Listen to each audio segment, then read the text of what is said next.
สวัสดีครับยินดีต้อนรับเข้าสู่ช่อง Mick Joy วันนี้จะมารีวิว DX Volcano White Stamp เพื่อให้ไม่เป็นการเสียเวลาเราไปรับชมกันเลยครับ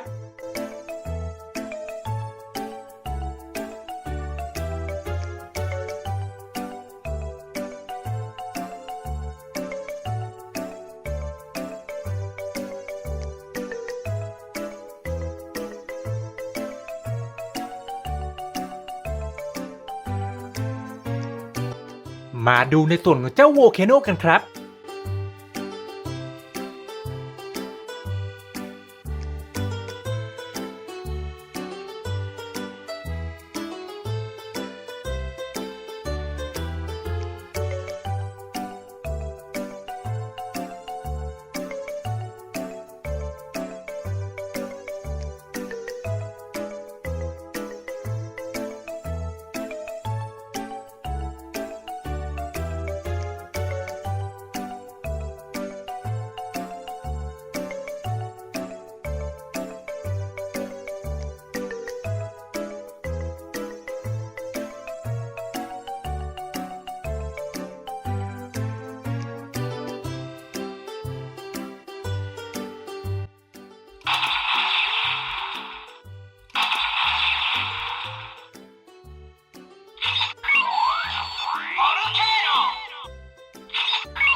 เราไปลองเล่นกันเลยครับ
ก็จบกันไปแล้วนะครับ กับการรีวิวเจ้า DX Volcano White Stamp เพื่อนๆคิดเห็นกันว่าอย่างไงบ้างครับ ชอบหรือไม่ชอบคอมเมนต์มาพูดคุยกันหน่อยครับ คลิปหน้าจะเป็นอะไร รอติดตามได้ที่ช่อง